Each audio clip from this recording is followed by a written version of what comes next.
Welcome to another episode of the Endurance Matters podcast. I'm your host, Justin Metzler, and in studio today, I have the pleasure of welcoming gold medalist Flora Duffy. Flora, welcome to the show. Thank you, Justin. It's nice to be here. I haven't done a podcast in a while, so thank you for having me on. It was my persistence, kept hounding you, and finally in studio. I'm really pumped. This is true. I think you asked me in September of last year. Yeah. September, October of last year, but I can remember it because it was right after my first middle distance race. And I thought, oh, now I can be on the Endurance Matters podcast because I'm a long course person now. We try to show the love to everybody, some cyclists or runners, long course triathletes.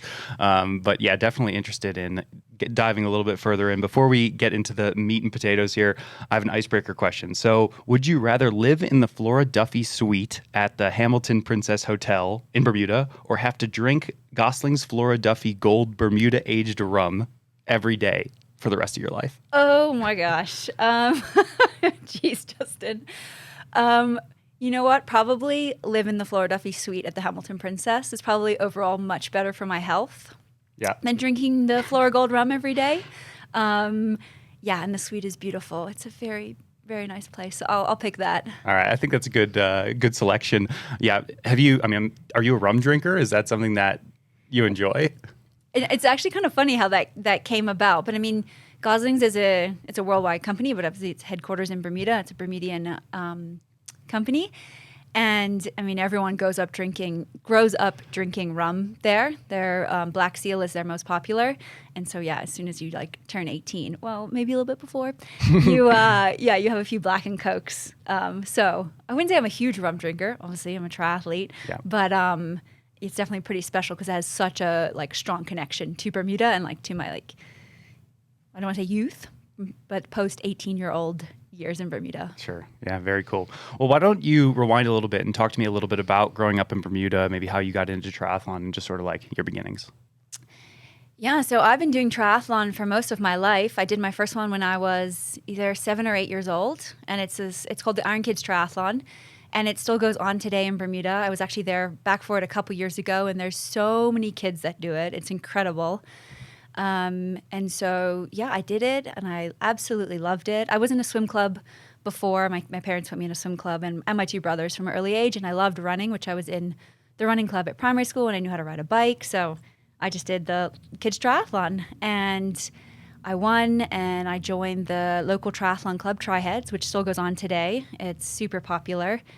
It's pretty incredible, the longevity of that program. And I just had a lot of fun. Bermuda's a beautiful place, and it's great for triathlon because our water's warm. Super nice to swim open water there because it's crystal clear, very pretty water. And then, we had this very quiet part of the island where we could learn bike skills and ride on the roads, and there's lots of places to run, and you could practice transitions and, just everything that involves in triathlon. And I was doing it with a group of kids my age, and it was just a lot of fun. And that was kind of the start of it. After that, I did every local triathlon. Obviously, I did every local cycling race, swim meet, running race, just whatever I could do, I did. And from a pretty early age, I knew I wanted to be a professional triathlete. There was a World Cup there in the 90s. And so I got to see firsthand you could do it as a professional. And I was like, oh, that's pretty cool. It's I have a picture of Greg Welch and me when I'm 10 years old. And it's pretty cool. Fast forward now, he works at Oakley, and they're one of my sponsors. So it's really come full circle. But I'm now 38, so I've been doing triathlon a very long time. No, I'm 37. Oh my God, don't age myself. Yeah, totally. You don't want to fast forward any years. That's cool. Yeah. So it seems as though Bermuda has a pretty endurance sport centric sort of population. People are into cycling, swimming, running, triathlon there. It's a small country. Why do you think that it's the case? I know it is a very small country. So you go for a bike ride and you cover most of the island. But I presume it's because of the climate. The climate really does welcome. Okay, even in the summer it's very hot and humid, but the weather is for the most part really great. So it is nice to get out and run. It's beautiful. So it's a great way to see the island and explore, whether it is doing swim, bike, or run. And then, for whatever reason, the triathlon community, the running community, the cycling community, the swimming community is really strong. And so that way they put on lots of races throughout the summer. Kids can get involved. Adults can get into it from they didn't do it as a kid, but they get into it when they're older, or if their kids are into it, so they get into it. And for whatever reasons, it's created these really great communities, and with passionate people that are really there to give back to the community. From there they'll go organize races abroad so that you get to actually, get out of Bermuda and see what the competition is out there. And I don't know, through all of that, it has really created this really good endurance community. And you've obviously met Tyler Butterfield, Tyler Smith, Erica Holley. There's a whole bunch of us here in Boulder, which is really cool. Yeah, very interesting. I'm curious, how did your family end up in Bermuda? Oh, yeah. So my parents, they're both from the north of England, and they moved to Bermuda in their early 20s. My dad moved there for work. He's an accountant. And my mom, she was a hairdresser. So they both just moved there because Bermuda's a British colony. So I guess, they were like, well, it's better than the north of England. And that was it. They moved there like over 40 years ago now, met each other, married. And then, that's where my brothers and I were born and raised. Cool. And at what point in your sort of youth and growing up in triathlon did you decide, okay, I probably need to leave Bermuda in order to take this to another level? Yeah, when I was 16, nearly turning 17, we do the British curriculum in Bermuda, so I'd done these exams called the GCSEs, and that sort of was like a good point of like, okay, I finished most of my schooling here in Bermuda, but now I really want to explore, like I really want to pursue sport. And so I went to boarding school in the UK where I did my A-levels. It's called Mount Kelly. And from there, they had a really great swimming program, and they had a triathlon program. So I could combine my training and my studies and get to race all of the local races around the UK, which was really great and really pretty big exposure for me coming from a small island and going into that environment. But it was really great and exactly what I needed at the time, because before that, I was like the only sort of 16-year-old female doing triathlon. So that was pretty tough, like trying to train for it and no one else is doing it. And your peers are 16 and they want to go to parties and they're interested in just socializing. And so, so I went away to boarding school, and that was really like the kickoff, I would say, of my career. Sure. And how do you transition from that to Boulder? Oh, yeah. Well, I'll keep that simple because that could be a long, convoluted story.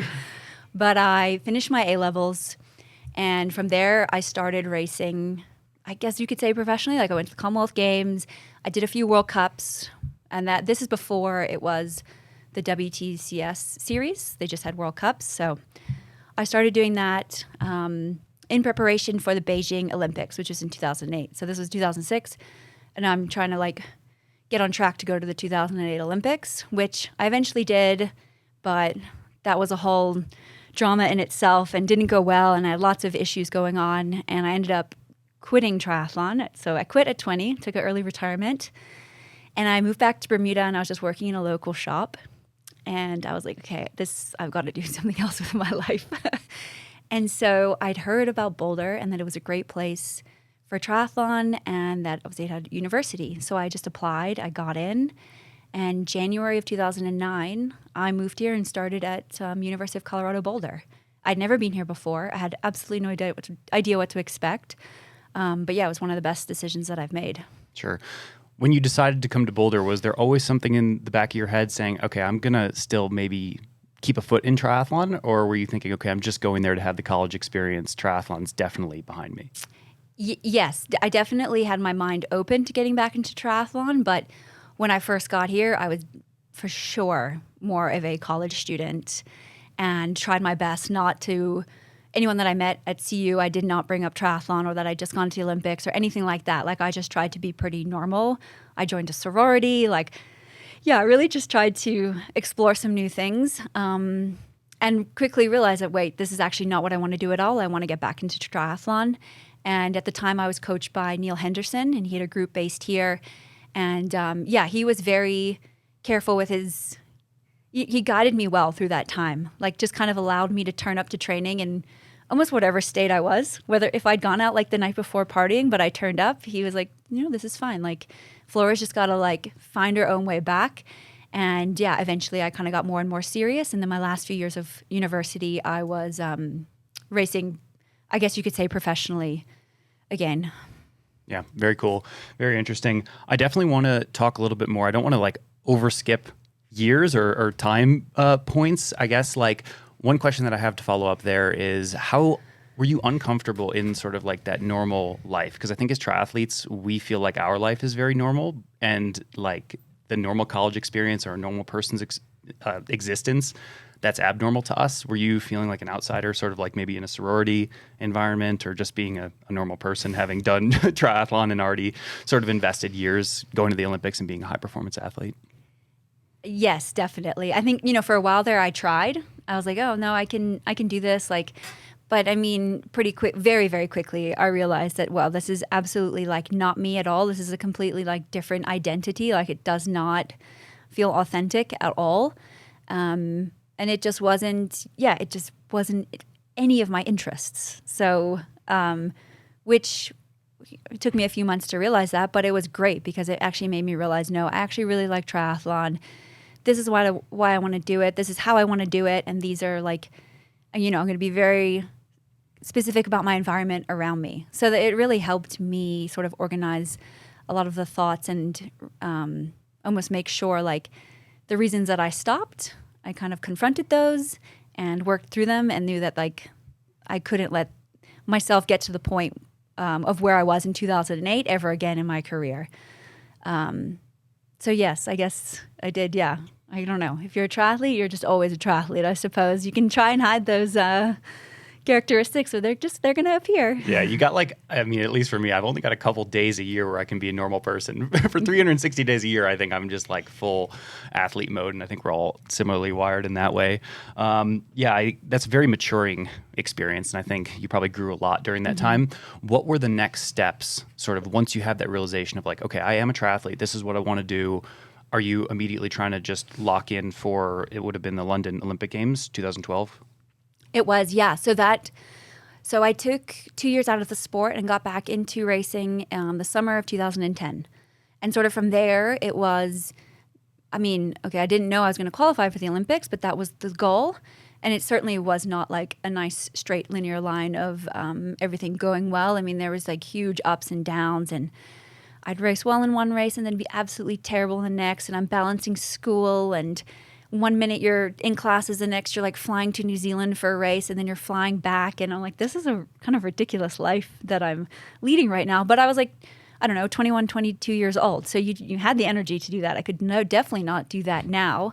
But yeah, I somehow did manage to qualify for the 2012 Olympics, and which was great. That was a huge step for me because where I was 4 years previously, as I mentioned, just to get back to there and be healthy and actually be in reasonable shape. I'd started racing.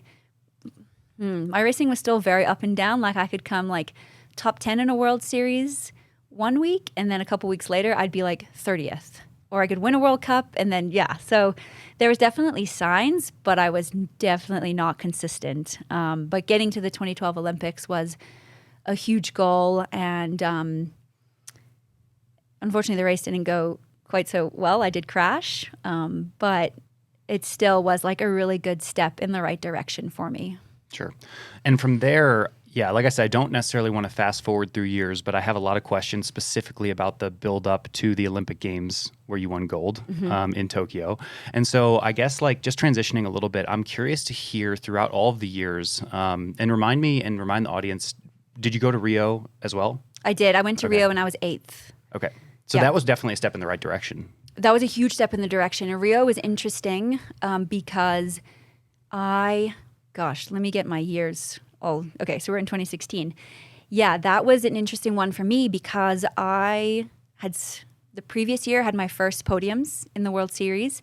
And then in the beginning of 2016, I had a few really good results. And I won, I think it was the final race before the 2016 Rio Olympics. And I was ranked number 1 in the world.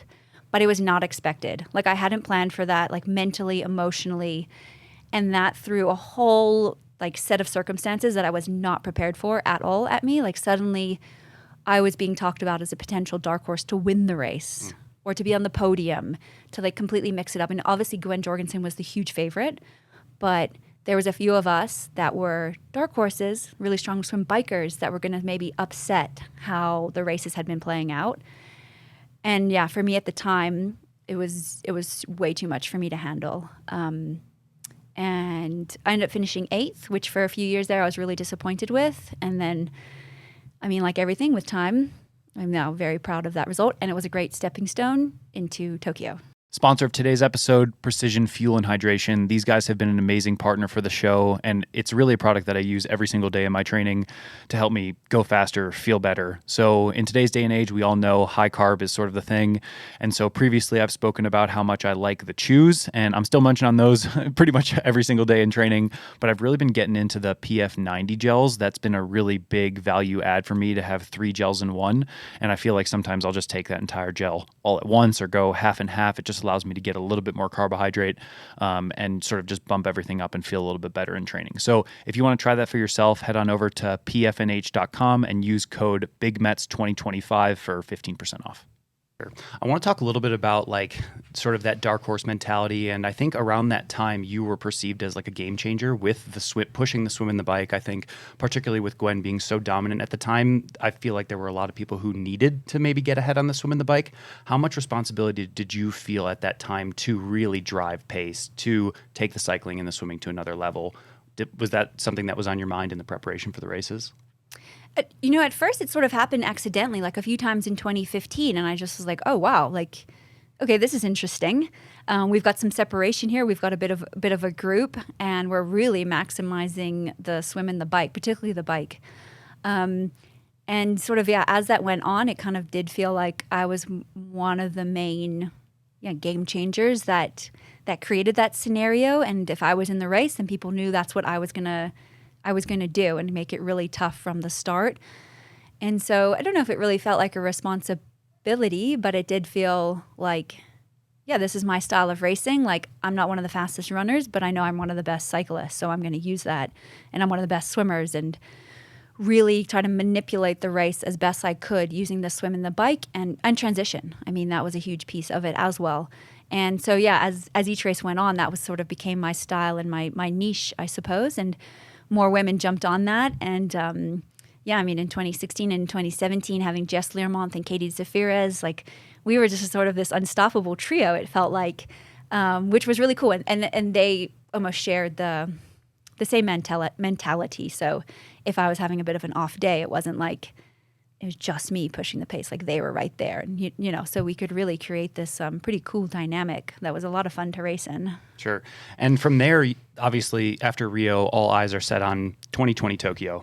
And so talk to me a little bit about, I guess, your mindset and the preparation and the expectations going into Tokyo, I guess, before the postponement of the games and then maybe a little bit after the postponement of the games. Yeah, that's a crazy time to think of it. Like, there's like no way I could do that again, to have a postponed games. But yeah, so that was interesting. After I learned a lot in Rio 2016, and then I won the world title later that year. And then going into 2017, I'm the reigning world champion. And so that kind of kicked off my Olympic campaign going into Tokyo. And what was great is that I had the 2018 Commonwealth Games. And that was sort of a nice dress rehearsal for me because I was the favorite. Bermuda don't win a lot of medals, so you have that huge pressure on you. And so kind of going through that whole process and really managing that pressure and expectation and winning there, that kind of like was like, oh, okay, like I can do this. Like each time you're exposed to that level of pressure, you kind of, at least for me, you get used to it. You get accustomed to it. You build confidence. One of the important things for me in that time period, particularly the closer we got to Tokyo, was like publicly saying, like, yeah, I want to go and win a medal and be Olympic champion, and really getting comfortable with saying that. So it didn't become this sort of like thing that you just quietly mumbled. Like, you know, that was my goal. Of course it was my goal. It's a lot of people's goal, but I wanted to get very comfortable with that. So then when I stood on that starting line, like I knew like I could do this and I wasn't afraid of it. So yeah, but I mean, even during that time, like I had some bad injuries. So there was lots of ups and downs. And then, yeah, you fast forward into 2020 and COVID, and we get the news that the games is postponed. And at first, I think for me, it was really hard to comprehend that because you're like, well, okay, but I'm also locked in my house here in South Africa, and like I can walk to the grocery store and walk back, and that's all I can do now. So it felt kind of like this, like, yeah, you just couldn't comprehend it. But I would say the hardest day for me was we were meant to race, let's say it was July 27th, 2020. July 28th, 2020, I was out for a bike ride with a friend, and I thought, wow, like this day, it was all going to be done. I was either going to be happy because I won a medal, or I was going to be sad because I didn't. But it was going to be done, and we were going to move on. But I had a whole another year to sort of sit in that place of waiting for the race to arrive, handling the pressure. I mean, there was almost like not a day that went by that someone didn't talk to me about the Olympics or, you know, mention that I was the favorite or whatever. You just kind of constantly had that pressure and that burden on you. And so it was definitely a lot to manage. And I think I managed it very well. And it only hit me after the race in Tokyo. And that time period was extremely difficult for me because everything that I'd been like shouldering for those 5 years just came crashing down on me. Sure. You know, the final 6 months going into any Olympic Games are going to be very important. Compare maybe how it would have been had the Olympic Games not been postponed. In hindsight, was there any piece of you that had some gratitude for the additional 12 months, whether it was for your mental approach, your physical approach? Like, what did you do in that 12-month postponement to capitalize upon the extra time? Yeah, my coach, Nate, and we talked about this a little bit. Like, I think I would have been very ready in 2020. Training was going really well that year. I had been injured in 2019 and missed a bit of training and racing. But even with that, 2020 training was going smooth, and we were fully confident that I would have been in great shape in July of 2020. But I do think the year, it did help me. It wasn't a negative in a physical sense. I mean, in 2020, I barely traveled. Spent most of the year in South Africa, and we didn't have much to do because of a lockdown. So I just rode the trainer and trained and ran, and we didn't swim that much, but I mean, that was fine. But yeah, I kind of had this very consistent year of just training. Nothing crazy, but you just train. I wasn't traveling a lot, so that stress was off of me. So I do think that given that it was an extra year and a tricky year, it definitely was a net positive for me and did just give me an extra year, to get stronger and to, maybe also just kind of fully more embrace the being an Olympic favorite and all of that comes with it. Sure. One thing that I'm really curious to hear is about your relationship with Nate, who I know he's been a bit of a mentor of mine on the coaching side of things. Like, how did your guys' relationship begin? Because I believe before you, he wasn't really in the triathlon space. And then he sort of has ascended to be a prominent triathlon coach over time, probably with a lot of majority help to your gold medal. I'm curious to hear about the sort of impetus for you to start working with him, and also like what he brings to the table as a part of the team. Yeah, so Nate, I actually met him at CU. We were there together. He's a few years younger than me, but he was a really great cyclist. And I met him through the cycling team at University of Colorado. And when he graduated, he got into coaching, and he was around here in Boulder. And when I was looking for a coaching change, I could have just been around Nate a lot and just saw how well he communicated with his athletes. Obviously he's very smart. He loves learning. He's open to learning, and he was open to being part of the team. And he knew that, like, when I approached him, I kind of told him, like, I want to build a team. I don't want to just have like one central coach. Like, yeah, he does manage the main plan, but there's other influences, and I'm part of that influence too. Like, I have a seat at the table and get to sort of guide how I want this to go, and really wanted him to like listen to the areas that I thought really needed, that I wanted to work on, and what, in terms of racing, tactically, the areas that like really expose the race and where I think my strengths suited that. Anyway, just like, he was very open to learning and understanding triathlon, because he didn't do any triathlon before. He just coached cycling, but I mean, he's a very smart guy and understands physiology. So he pretty quickly learned. He could see what training I had been doing, and it's been a great partnership. I've worked with him since the beginning of 2018, and since then we won a lot of races together. But yeah, I mean, he's just a really smart guy, and his communication is great, and he just looks at you like whole holistically, which I think is great. And he's just a very well-tempered guy, and he's young, and so he's eager and hungry to learn, and that's we've had great success, and since then he's taken on quite a few other triathletes, as well as the cyclists that he coaches as well. Yeah, very cool. I'm curious to hear more about your influence on your overall picture. You said you have a seat at the table. What are the main things that you like to have control, and when you're having team meetings or team discussions, what are the points that you're really consistently bringing up? Oh, gosh. Well, I guess when in the early days, I kind of, explain like, this isn't the racing style, and this is like how I win races because my run wasn't as strong. And so really putting that forward of like, this is what I need to work on. And that was really like the first 3 to 5 minutes of the bike, and really working on that power, which is what we did. And then also, I guess, the races that I do, and having a pretty firm stance on if I don't want to race, or if I do, like if they think I do, but I really feel like I don't, then that's really important that they listen to me and the reasons as why, because particularly going into the Olympics, I felt that I raced a bit too much going into the Rio Olympics, and I didn't, wasn't as firm this way or that. And I think it was too much for me mentally and emotionally. And so going into Tokyo, it was a little different because there wasn't that many races, but being very firm of like what I wanted to do and why.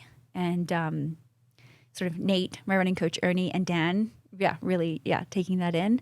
And also just sort of like the breakdown of my training week and what swim groups I want to join and this and that, and them just being fully on board, being like, that's your decision. You know what's best for you there, and we're not going to like hound you to swim with someone that you don't like and it's terrible for your mental health and environment.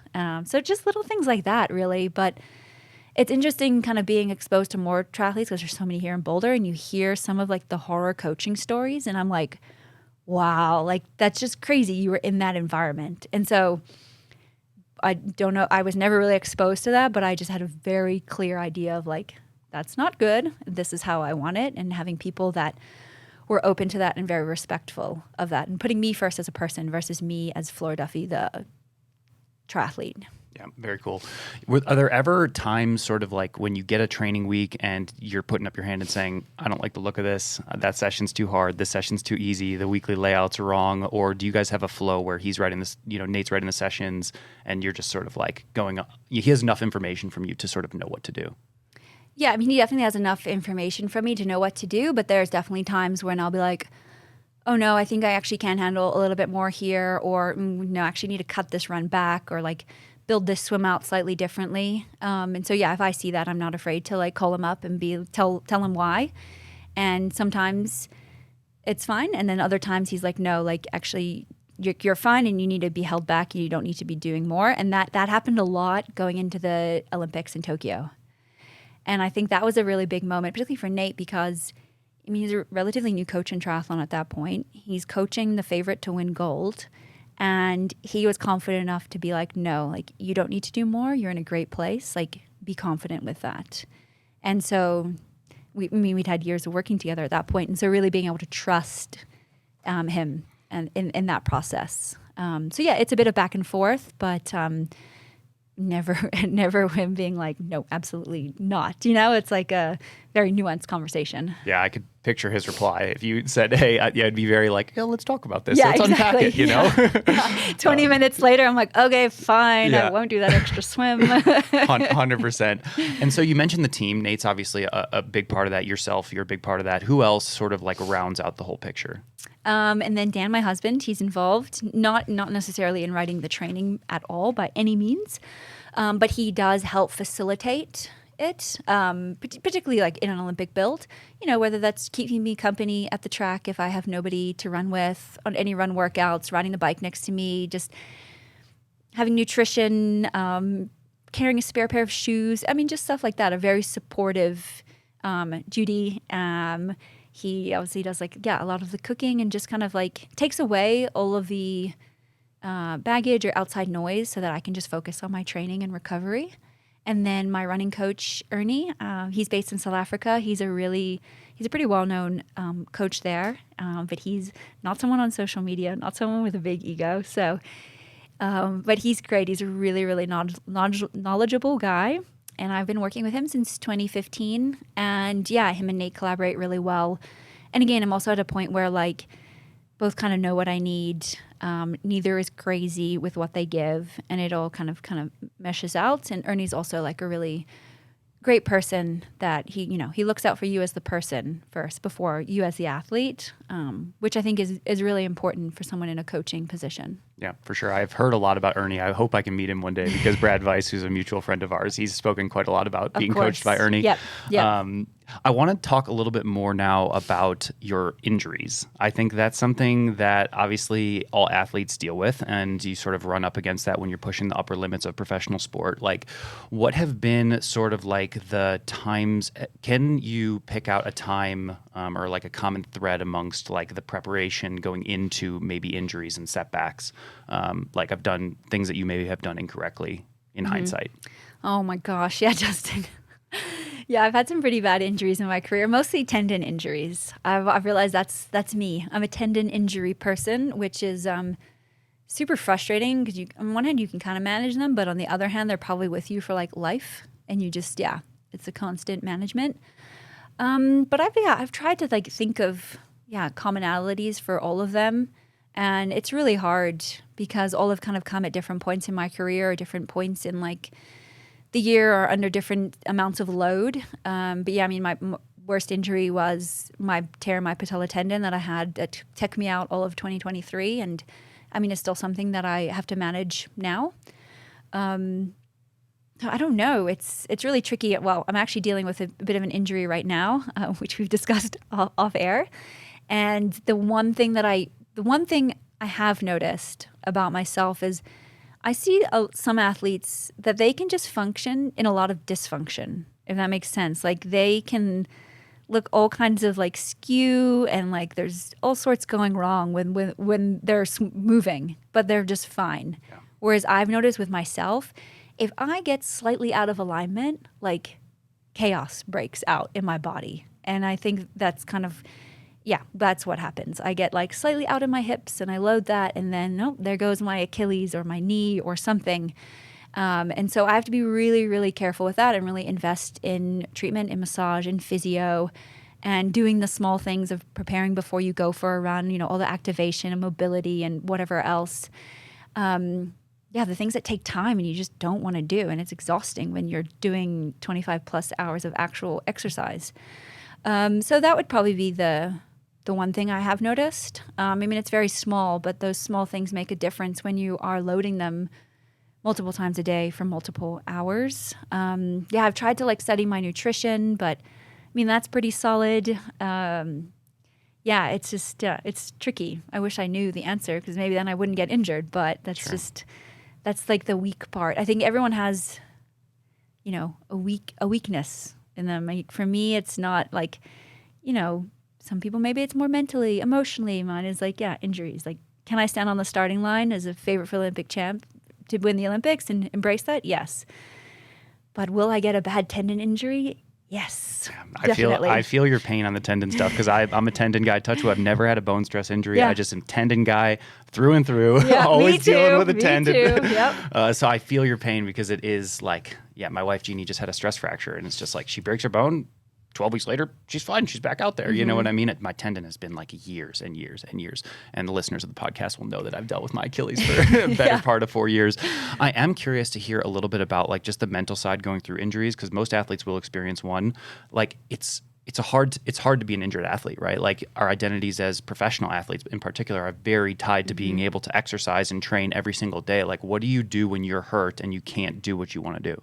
Oh, it's so hard. I mean, it's hard for anybody, whether you are just doing this for fun or whether it's your job. Like, it's a really difficult time because, you say your mental health like really suffers because you're not doing what you feel you're most yourself doing. That's like been removed. And I think the hardest part for me, in 2023, with my knee injury, and I didn't race the whole time.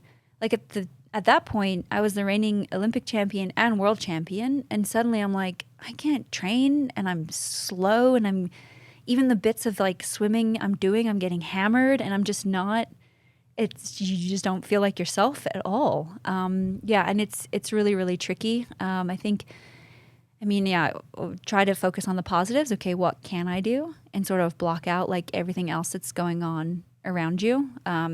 Whether it's people that beat you in training or whatever else. Like just humble yourself to where you're at and know that it'll pass. Like this it's a tough time, but really focusing on what you can do and what you can do to improve and heal your injury and not try to like push and do every single thing that you can possibly do. And by that I mean like for me when I had my knee injury, like I didn't suddenly swim 30 Ks a week. Like I kept my swimming the same because you're also trying to heal your body. And so you can't just be doing every single cross-training activity that's out there. Like the main goal is to heal your injury and do your rehab. And if you're too tired to do that because you've been on the elliptical for 3 hours, well, that's not helping you.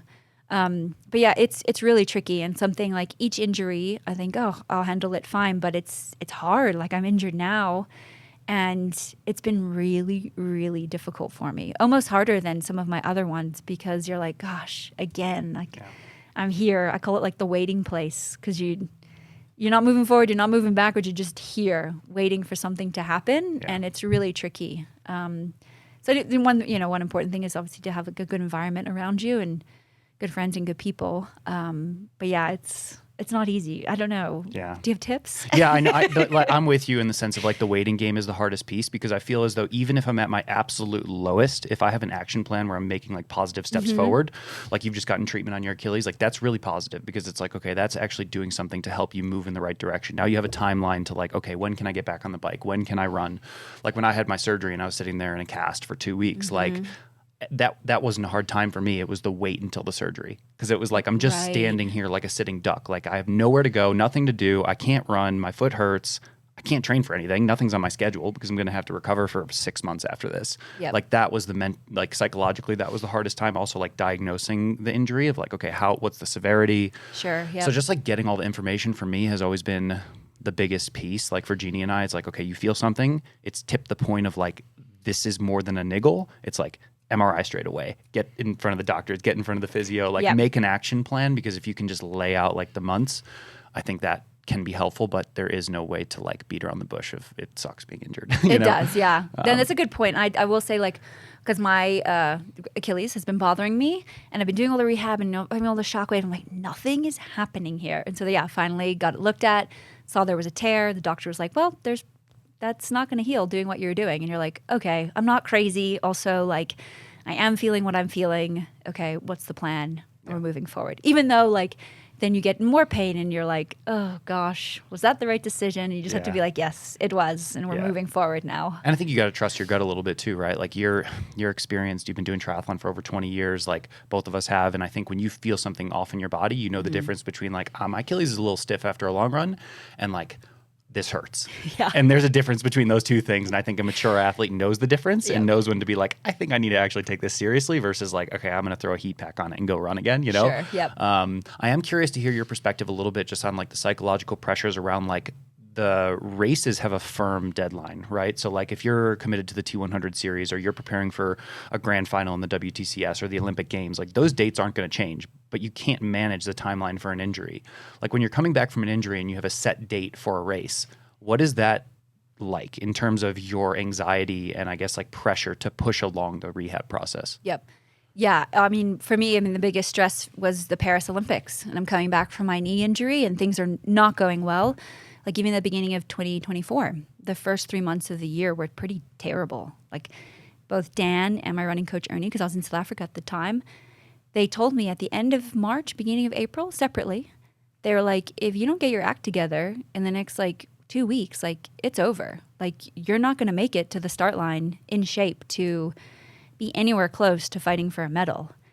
And like, that's extremely stressful. And like, because that date's not changing, but you have this time that's just chipping away and you're way behind the ball and you know where you want to be and you know where everyone else is, but you're like you can't really cut that many corners because like the training's training, and if you do miss a chunk of your preseason training or earlier in the year, like it's going to come back to bite you. You're not going to have this nice base to build all of the race specific speed off of.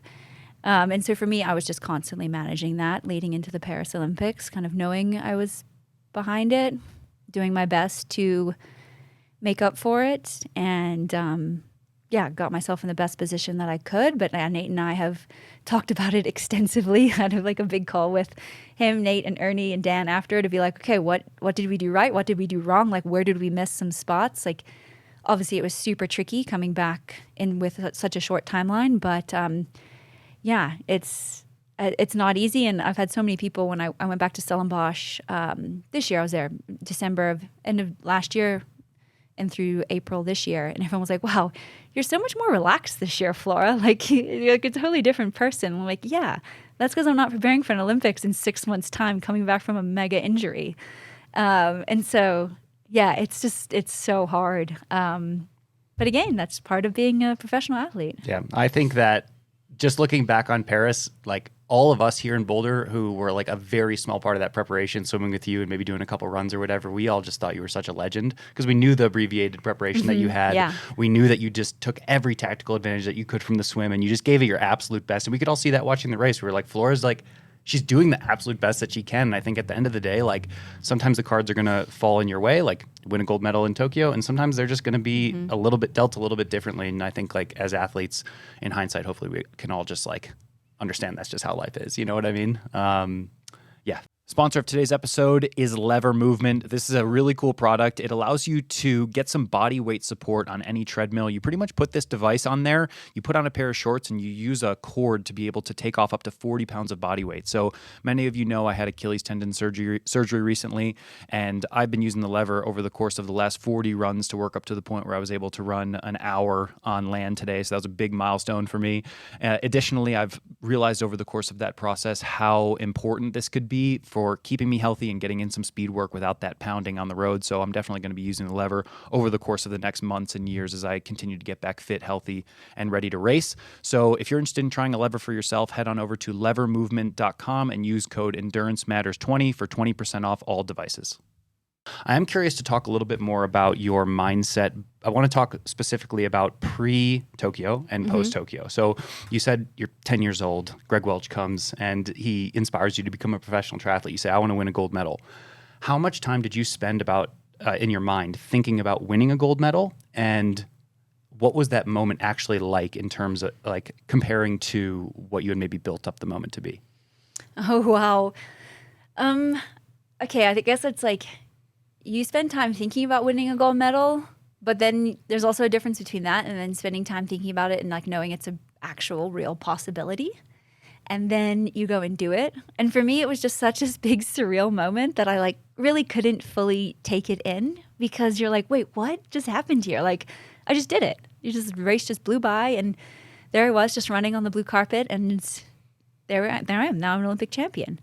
And what was cool that day is actually Greg Welch was on the mic on the ground. So yeah, I get another small piece. It's just like this whirlwind of emotions that is just so hard to take in. The further I get from the race, and obviously my Paris experience made me realize like, wow, there's so much that could have gone wrong that day out of your control. Like even going there, the best possible shape, like that just could have been taken out of your control. You could have crashed, you could have got a flat, like whatever. And so you just realize like how much has to go right on that day every 4 years. It all has to align to have the perfect day and win a gold medal. And so, yeah, you're obviously very grateful, but it's a whirlwind. You cross the line, and I mean, even in a COVID Olympics with, I would presume, a lot less media there. Like from that moment, from hours later, you're just going into all of these interviews, and then suddenly everyone somehow gets your contacts, and then the next thing I know, I'm on like CNN and just going everywhere after the race, and you're just like, wow, this is insane. And then to contrast that to like Paris, you come fifth and it's like crickets. And the margins are like, what, like 30 seconds? You know what I mean? Yeah. But then post Tokyo, that was a really tricky time for me because I was just exhausted. And it was just so much emotion to take in. And then obviously it was a 5-year build and the COVID and just all of that came into it. Oh, and also it was Bermuda's first Olympic gold medal. So there was that component to it. And I think it blew up bigger because of that. And so it was just, for me, who's more of an introverted personality, it was so much to handle. And I actually think I spoke to my sports psych more after the Olympics than I did before the Olympics, just trying to manage everything and process it and still having to race. Like it was a really challenging time, which... Yeah. I mean, you don't think about how you're going to navigate that because you don't think past crossing that line wherever you sort of finish. Sure. Your physical world obviously changes. There's more opportunity. There's more media attention. There's more sponsorship. Was there any change sort of in your like perception of self? Like now that you've accomplished this life goal, life dream, did you view yourself any differently or does it just sort of go back to like, okay, I'm just still Flora? Yeah, no, I didn't view myself any differently. I'm like, oh, I'm still Flora. I still have the same problems. I still like... I don't know, turn up to swim at Scotty and it's with the same people and some days I'm good and some days I'm not good. And yeah, it just kind of like, that's like the one nice thing of coming back to Boulder is like life kind of resumed to normal. So that like my day to day was normal in terms of my training. But then outside of that was like chaos. So that definitely helped because obviously I had friends here and a familiar routine.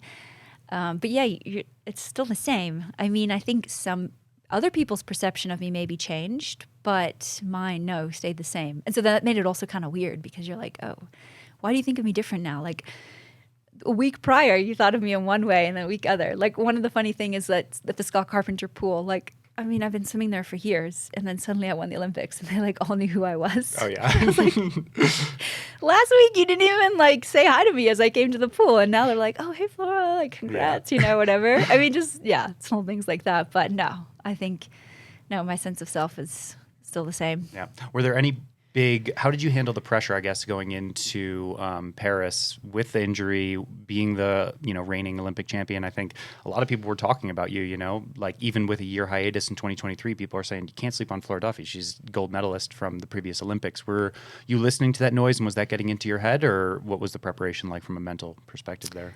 No, I wasn't listening to that noise too much, again, because I kind of knew where I was at and that I knew, I was maybe more of a dark horse again, but there was some clear favorites. And obviously, Cassandra Beaugrand, she was the favorite and it was a home Olympic. So yeah, I felt like I could actually kind of quietly get there. I mean, I had my own pressures or own expectations that I put on myself and knew that somehow miraculously I got myself into a pretty good shape and I had a shot. If everything kind of went right and a few people maybe misfired, I had a shot and I was definitely going to shoot that shot. So yeah, I think kind of leading into it, I got more and more confident as I ticked off the training sessions. But also in the back of my mind kind of knew that I know what it takes to win a medal and I know I hadn't quite been able to do all of the work. But that was more just internal, like the outside stuff didn't really bother me at all. Cool. Yeah, and you mentioned, whether you win a gold medal or you come fifth in Paris, like you find yourself back in Boulder. Like some of the stuff that you do, obviously in training, maybe grounds you a little bit. Is there anything else that you do here that helps you just like resettle back into normal person life? Obviously, it's never normal person being a professional athlete, but like just settling back in.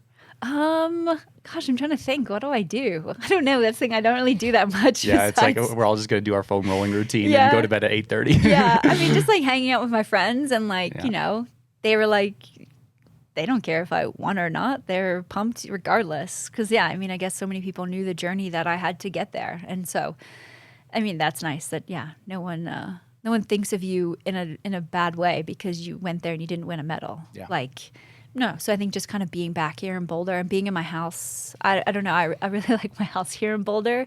That's a very grounding place for me. And just, you can kind of escape a bit of the noise and just kind of have a bit of time to reflect on what happened and, the good and the bad. And I think for me, it's as time goes on, my opinion on my race and my result changes for the positive. But yeah, it's definitely like a work in progress to kind of organize all of those thoughts. Sure. Well, you've had such a amazing career. Like it's spanned 5 Olympic Games, right? Like it's in reflection, you've accomplished so much. Like, but it seems as though you're not done. And you've transitioned now into long course T100 70.3. Like, you've spent so many years just pursuing these high level goals. Like, how much motivation is there for 70.3 T100, like extracting this more out of yourself, more out of your body? Yeah, it's definitely become like more difficult. I mean, you know, I still feel like I put the same intensity into my training and recovery and whole lifestyle that goes with triathlon, but yeah, it's very different once you have accomplished your ultimate goal, which for me was winning Olympic gold, and now transitioning into the T100 and 70.3 at like a much later stage in my career. I've spent almost the entirety of my career racing short course. And so now switching over to that, and the T100 is incredibly competitive and intense and fast. And so that's definitely been a bit of a shift for me, because I kind of imagine that I would move to long course and it would be slightly different intensity from short course. Whereas like the T100 feels like an extension now of the World Series. And I'm like, oh, okay, I'm still in the same kind of world, but it's just longer now. So that's kind of something you have to adjust to. But at the same time, I do like that, because I do enjoy that intensity and being in those like high pressure environments. But yeah, I mean, I would really like to win a T100 race and feel I can be competitive at the front of them. I haven't quite shown that yet. It's been a bit of an adjustment for me on the TT bike, and also just doing the extra volume. And part of that is just like still like a consequence of missing a year and having to build back very specifically for the Paris Olympics. I didn't do any 3-hour rides really before the Paris Olympics, just because I couldn't. That's all just takes time. And when you're racing at that high level, if you are a little bit off, like it really gets exposed. So I know the end of my career is not too far away. And so that also motivates me to make the most of it, because this chapter will end at some point and I won't be a professional athlete. So to really embrace that and enjoy all the opportunities that come my way, and racing on the T100, I mean, it's pretty incredible what they're doing and the opportunities that we get on that series. Sure. When you're thinking about the races and maybe, you know, having a visualization in a middle of a hard rep or something like that, does it give you the same sort of like juice and sort of like pump up that it did when you were maybe 16 years old preparing for your first World Cup? Or is it different now? It's very different now, because I think when I was 16 and preparing for my worst World Cup, I was like, oh my God, what am I doing? Like, I hope I don't get lapped out or last. Sure. Whereas now, you know, so I'm a lot more confident in my abilities. And yeah, I will say I do get the same sort of excitement, or those like, I guess adrenaline of like jitters and nerves. Yeah. That like I can do this and I want to be fighting at the front of the race. And like, I think the biggest piece for me is, and maybe it's not necessarily winning a race, but I felt this since coming back from my knee injury, to feel like I'm racing at my full capacity again. And I don't think I've done that. And that's what I really would like to do. And whether that means I come across the line first, second, or third, fourth or fifth, whatever, then I think I'll be happy. But I haven't been able to execute that. And that's, I think, what really is driving me to keep racing these next few years, assuming, you know, my body holds together. To just kind of have that feeling again, because I've had that feeling quite a few times in my career, and it would just, kind of feel like it rounds off nicely coming back from these injuries, and feeling like, you're racing at your full capacity across swim, bike, and run. Yeah, I resonate with that completely. Like, that's my main objective for the next year, probably like 12 months at least, is just get back to a place where I can like trust my body again. You know what I mean? I think that's so big, especially when you've lost that for an extended period of time. Like, this is the first time in my career I've had to go through that. And so it's like, that's my like North Star goal more than win a race or get on a podium or whatever. Sure, so totally understand that. And you mentioned like you're probably not miles away from retirement. Like, with your identity and your career being so focused on this one thing and it more or less looking the same, like, have you thought beyond the next couple of years of like, what does my life look like when I'm 45? Oh, that's a scary thought, Justin. I mean, I'm 37 now. As I said, I turn 38 later this year, and I have been racing a long time, and I've accomplished most of my goals. Obviously, I still have a few. I would like to win a T100 race, and I would love to win a 70.3 Worlds. But this comes to an end, and what I want to give myself is some time and space to figure out what I want to do next. I have a few ideas, but my life has been so regimented and so on a schedule, and that I kind of want to just have time to be like, you know what, I'm going to do whatever I want. And luckily I have the ability to do that. I've done well enough in my career. And obviously my husband, Dan, he works. So yeah, I'm just going to see what opportunities come my way, take whatever comes my way, but not be like, okay, I have to step into a job and get a 9 to 5, like just kind of, enjoy and embrace it and do my best, obviously, to like not have a schedule and be regimented. Yeah. I think it also depends like where I'll be in the world. I mean, I'm married to a South African and he's got a business interest there. So we'll probably be spending a chunk of my time there. And I love to spend more time in Bermuda and give back to the community there. And so I think just seeing what comes my way and being okay with that. But it's going to be a big change in identity because you're not a professional athlete anymore and you're not winning these big races or in these big races. And so it's certainly a shift. And I don't think I won't be afraid to reach out to a lot of other athletes that have retired and gone through that process and see how they've handled it. Yeah. I know, like, at least for myself, there was a time probably last year where I was thinking about early retirement, being like, I don't know if I can come back from this injury. So I was starting to think about like, oh, what am I going to really enjoy doing? And I think I made 2 rules for myself. I can't do a 9 to 5 and I can't buy a suit. Like, I just can't do either of those 2 things. I need to be able to have my work attire be like what I'm wearing right now. So I don't know if you're similar in that way, but I think like it's difficult for athletes who have been professional athletes for 20 years, like to have to go to corporate world. Like that sounds like a crazy idea. So interesting. I'll be curious to figure out what you do next, but I think you still have a lot of gas left in the tank. One quick question here, just in terms of like the South Africa, Boulder, Bermuda sort of triangle, no pun intended there.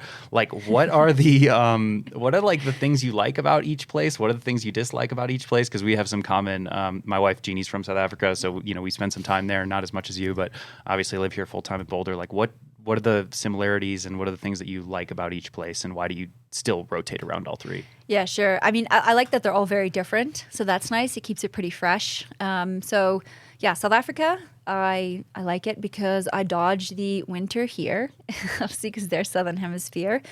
But that's where my husband Dan is from, and we're in Stellenbosch, and it's a great place to train. It has quite a few similarities to Boulder. There's a lot of athletes that go there, foreign athletes that will come there for a few weeks and train. So it has that really nice feeling to it. It has great facilities. I have some people there that I can train with, and you're out of the Boulder bubble, which I really, really enjoy. Because I found over the years here that it's gotten like more and more triathletes. It's very popular now, Boulder, again. So I do enjoy escaping that and going to South Africa, and you're just kind of left alone there. The downside to South Africa is obviously the safety. The riding is very monotonous. Monotonous? Oh, you're close enough. They got it. Okay.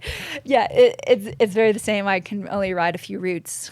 So that's a big piece for me that I really, really struggle with.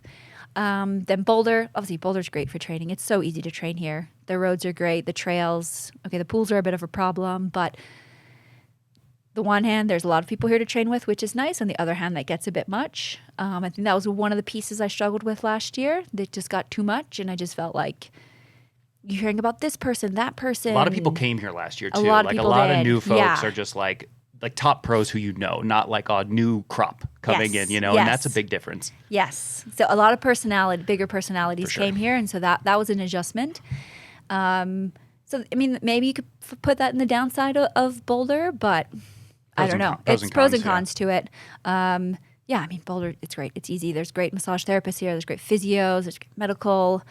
It just makes it simple here. And then Bermuda, obviously, I love because it's my home, and it's a beautiful place, and I feel very comfortable there, and it's very nostalgic, and I just like it. It's very hard to train there for me because I get pulled in a few directions, and obviously it's quite small. So when you ride, you cover a lot of ground. You're like, oh wow! Like in Bermuda, people are like, oh, I don't want to drive like all the way to Somerset, which is like one end of the island, and I'm like, oh, I ride there. And then to the other side of the island, like all in one ride. And people like won't drive to those like extremities of the island. So it's kind of funny in that way. I think it's a really nice balance. And I'm very, very lucky to call these 3 places my home.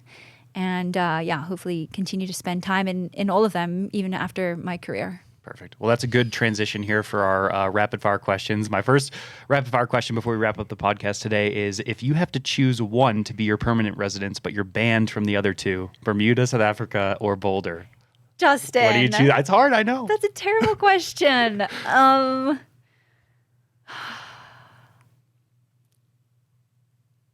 Do I have to? This You is don't not have rapid to. You don't fire. have to It's answer. too hard. It's Okay. too hard. But you can maybe we'll talk about it later. Okay. Okay. Yeah. So that's Pass, we'll put a pin pass. in that. Pass for number one, and to be answered on the second podcast with Flora Okay. in a year. All right. You can race any bike you like, but you can only choose one bike for training. What bike do you choose? Ooh, probably my Tarmac SL8. Good standard choice. Yeah. All right. You have a two-parter here. Gas station stop or cafe stop for a long ride? Okay. Yeah, I'm probably more of a gas station stop, primarily because I like quick stops. I hate a long stop, and a cafe stop is a long stop. That's perfect because the two-parter here is what's the ideal stop duration? Oh, 5 minutes. I mean, Nice. okay, maybe it has to be a bit more 5 minutes, but you're in, you get what you need, fill those bottles, and we're gone. I'm with you. Don't sit down, don't dilly-dally. I'm not trying to. People like to sit at the gas station, like on the oil, on the gas, and like the gasoline on the ground. People I ride with, they're like, we'll sit there for 20 minutes. Yeah. Okay, this is not rapid fire because I was riding with Tyler Butterfield last week, Oh. and we did a stop. We're the opposite ends of the spectrum here. And I was like, Tyler, you got to keep moving. Yeah. He was getting so flustered with all of his stuff. Yeah. Oh, I've ridden with Tyler enough to Yeah. know exactly what you're talking Yeah. about. All right. Number 4, favorite race of all time and favorite destination for everything other than a race. Favorite race of all time, the World Series in Bermuda. Yeah, for sure. Favorite destination, like to go on a holiday or something? Either. Or? Yeah. Race destination, like maybe a race destination that like you enjoyed the stuff that wasn't the race. Oh, well, okay.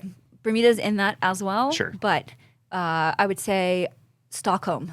Oh, interesting. Yeah, I've really enjoyed racing there. It's a beautiful place. Cool. Yeah, I spent some time in Scandinavia. It's a very awesome. I mean, it's just amazing. Okay, cool. How much of the swim warm up is acceptable for you to miss before you start stressing out? In a race or No, at the pool. Okay, yeah. Okay, this is really getting around now. I do miss a lot of the swim warm up. I mean, I could miss at least 500-600 meters. And then 600, you're kind of like, all right, I better get on Honestly, I don't think I ever stress. I'm like, well, I'm in. It's fine. with it. Oh, perfect. And are you like trying to make it up at the end? I do. I always make it up. I don't know why. I'll be there early. I'll be there on time, but I just cannot get in right away. When you're doing something for 25 years, it's tough to maybe get it going. But then at the end, everyone's leaving and I'm there making up my 600. There like, you go. Flora, when are you going to learn? Yeah. All right. Last one here. Best single piece of advice for a young triathlete who's listening to this right now, wanting to win an Olympic gold. Oh, wow. Okay, 2 things. One, be patient. Like it's not going to come right away. And we've all, you don't just walk into this and then have great success. Like there's going to be some hard years and that's totally fine. So you got to be patient. And then my favorite quote is, it's not my quote. It's don't focus on being the best, focus on being the best at getting better. So I think that really highlights this importance of the small details. Love that. Well, that's a perfect way to end the podcast today. Thank you so much for coming on. I appreciate it, Flora. Yeah. Thank you, Justin. See you in the next episode. Peace.